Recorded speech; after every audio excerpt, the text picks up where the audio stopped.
We're back with more common knowledge. Let's take a look at some common Magic the Gathering cards and tell you if they are good in the Pauper format or not.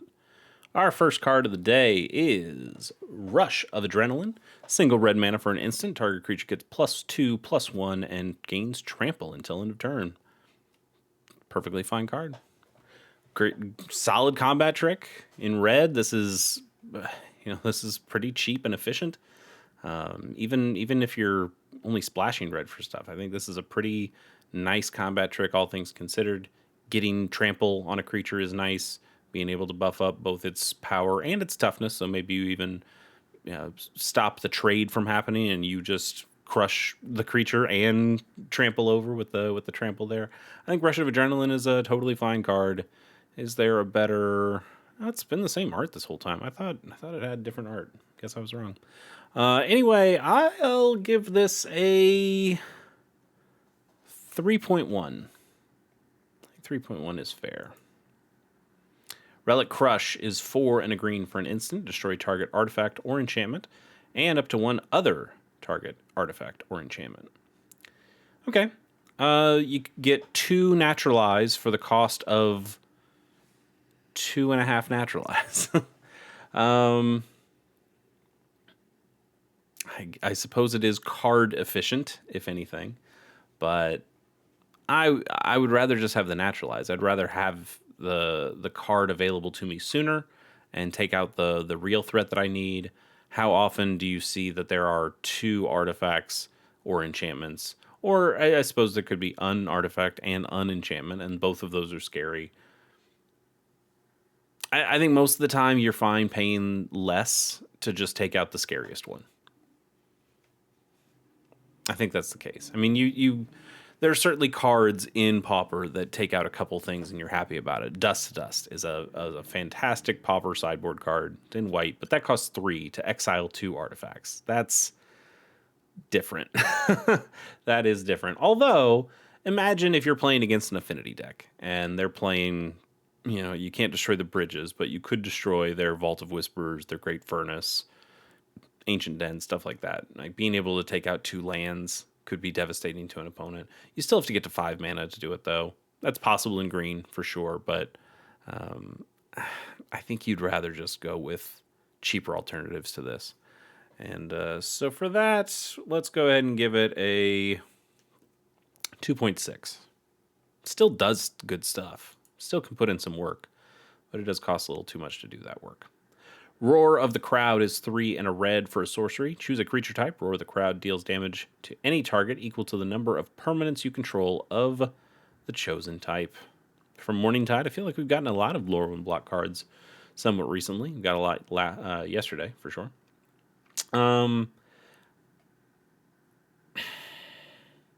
This isn't as good as like Distant Melody, right? Which is another Lorwyn block card that's, however many of a creature type you have, you get to draw that many cards. That's better. That's better than this. Being able to do damage. It does say to any target, so that's something. If you're able to make a bunch of goblins or able to make a bunch of vampires or rabbits or whatever, I'm thinking you're in red, so you're probably making more goblins than anything. This can be a decently strong spell.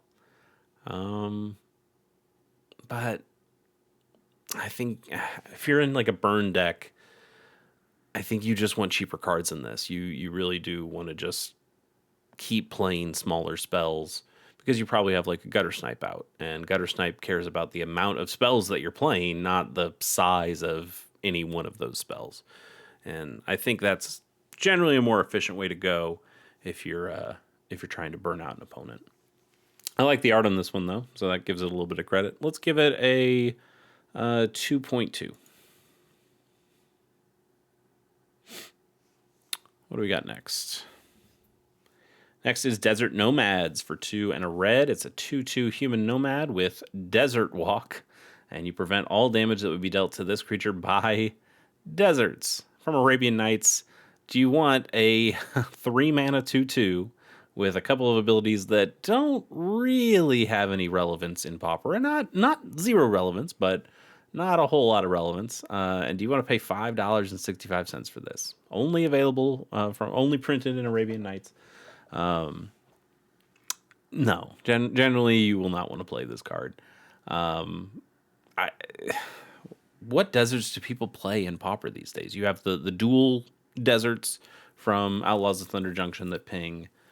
Those see like a tiny bit of play. Not a ton. Not a ton, honestly, but a tiny bit of play. And that might be about it. Like, the deserts are not really that popular in Pauper. There just aren't a whole lot of good ones. And this guy becomes a real liability at that. Like, even if you're the dream opponent who plays the desert on turn one or turn whatever, and you know, okay, I can get this guy down, and I can deal 2 damage to my opponent a turn. Okay, 3 mana for a 2/2 unblockable creature. No, that's just a no right there.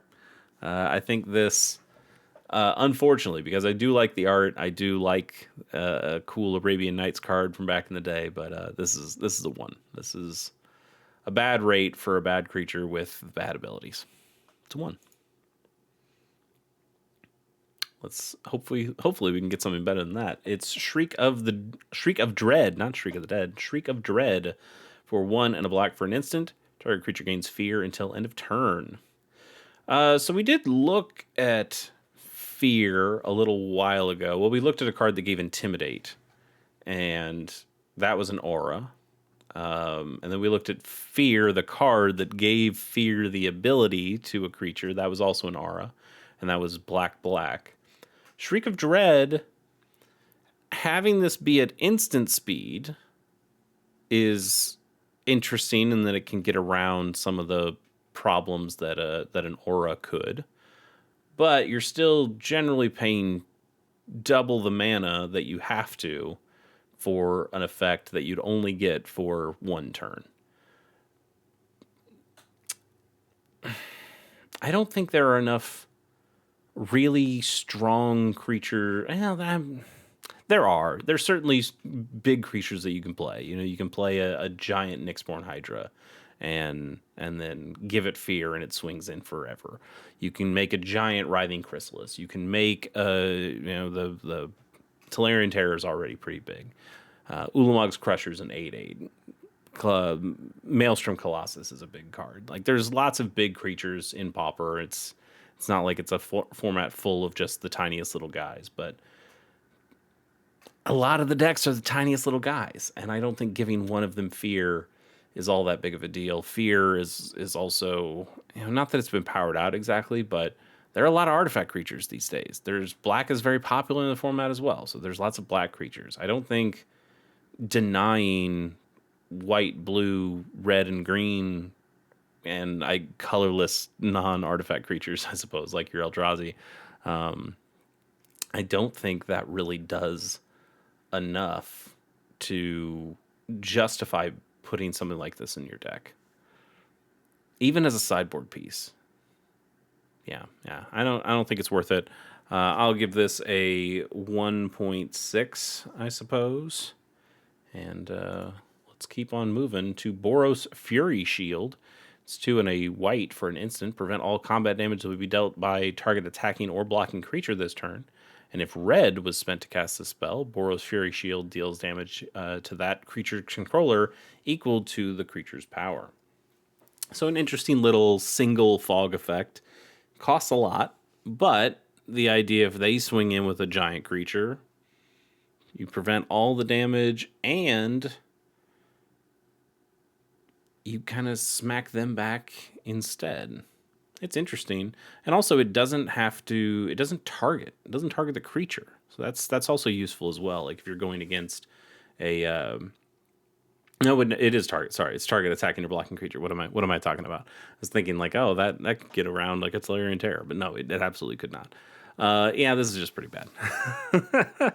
All that thinking, all that idea generation that I was coming up with, and now I go, no, actually, this thing is pretty bad. 1.3. Gravel Gill Duo is 2 and a hybrid Dimir, so blue or black. For a 2/1 Merfolk Rogue Warrior, Whenever you cast a blue spell, this creature gets +1/+1 until end of turn. Whenever you cast a black spell, this creature gains fear until end of turn. 3 mana for a 2/1, not very good. And yeah, I suppose it could be all right if you play a ton of blue-black cards. Like they have to be blue and black, I would say. Well, I guess only one of them has to be blue and black, right? Because once it has fear once, you don't need to have fear the rest of the time. So what if you have this in a mono blue deck that maybe splashes a little bit of black? Or even if it's mono blue and it just plays more hybrid cards like these that are both blue and black spells, even if you're only paying just blue for them, they still count as blue-black spells. You get a little bit more value out of it, but you kind of continue to have to babysit this thing. It's real easy to pick off with just one toughness. Although I suppose you're in blue, so you could play some cantrip style effect to give it another toughness at that point. But I think this is asking a lot from the player to keep this viable, where you could just play better cards, especially for 3 mana, and especially in Dimir. Dimir has so many good cards available in it that I don't think you have to, waste your time with a Gravel Guild Duo. Also, why is he killed I guess there are 2 of them there. I was like, where's the duo part? But no, there's another one sneaking out over there. All right, let's keep moving on. Did I give that a score? I think I gave that a score, right? I marked it down. It's a 1 point something. It's like a 1.8. If I didn't say that, I think it's like a 1.8. Graceful Reprieve is 1 and a white for an instant. When target creature dies this turn, return that card to the battlefield under its owner's control. If it's set under your control, how hot would that be? That'd be so cool. Kill an opponent's creature, but also snag it for yourself. But that's not what this does. Originally in Warning Tide, again, another Lorwyn block card, although originally uncommon, but moved down to common. That's cool.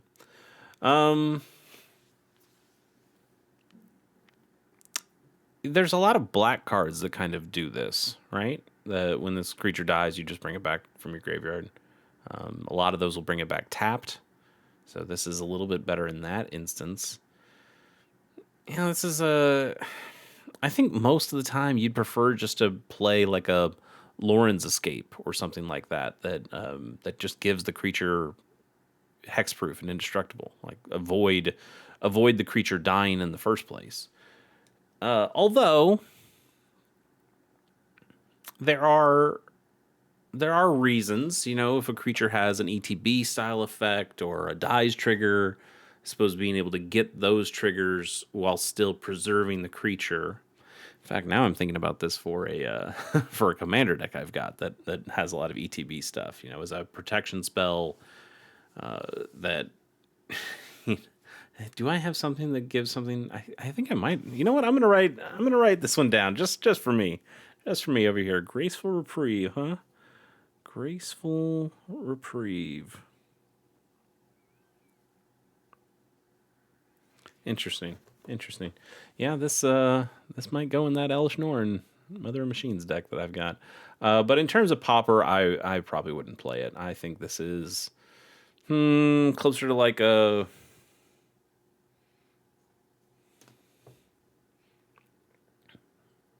1.9. I don't think it's good enough to get the 2, but 1.9.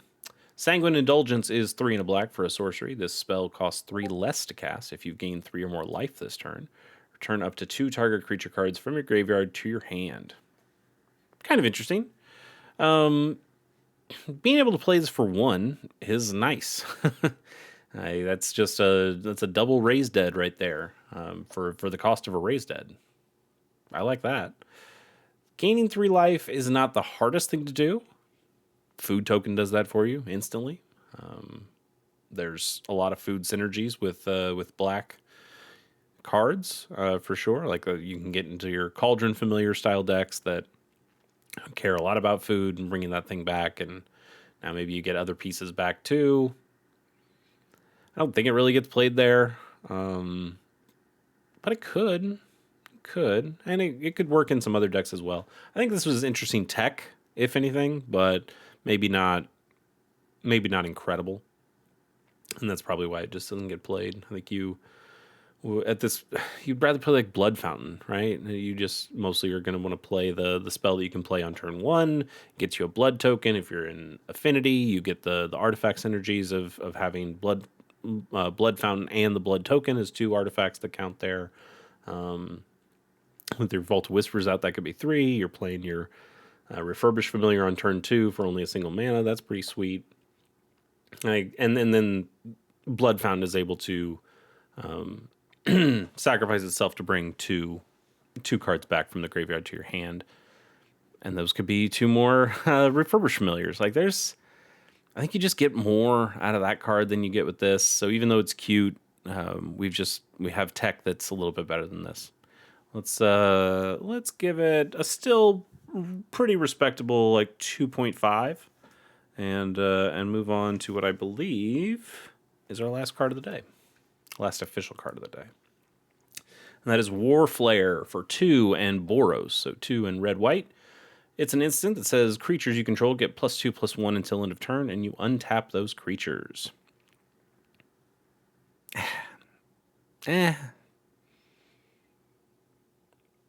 +2/+1 for your whole board if you're playing a real go wide Boros style deck isn't the worst. Untapping here's my problem, and I've mentioned this on a couple episodes. If I give all my creatures some kind of big power buff, I want that to be the finisher. I want that to end the game.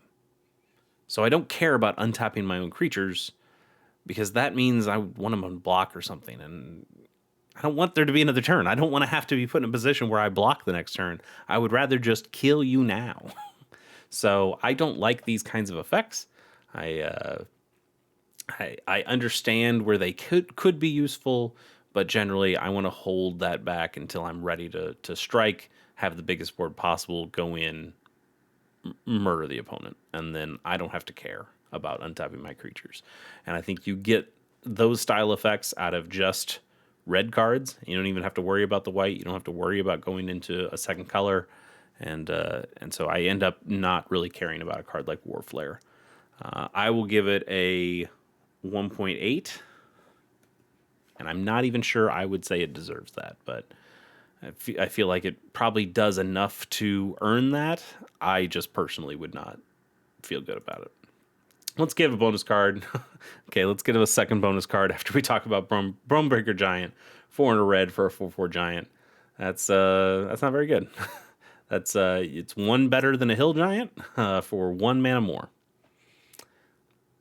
Pretty bad. 1.3. Next bonus card, and hopefully last bonus card. It's a worm, so I'm gonna like it, right? Belligerent Whiptail is 3 and a red for a 4/2 worm. It's got landfall. Whenever a land you control enters, this creature gains first strike until end of turn. It's not amazing though.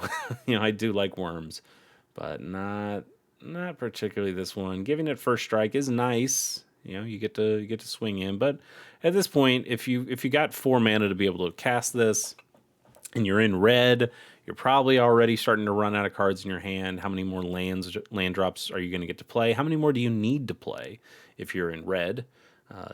You can do a whole lot with a whole lot less mana. So I don't know how much this happens.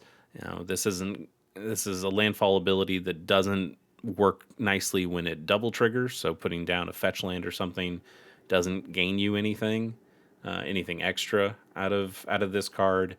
And having the 2 toughness, even though it for power guy with first strike, it sounds nice until somebody uses Arms of Hadar on you and gives this -2/-2, and it just dies, and then you feel bad. I think overall it has a lot of problems, and the upside of it is does not do enough to balance out the downside to it. So I will give this a 2.2. And I think we can end it there. Thanks for joining me on this one. We'll catch you next time.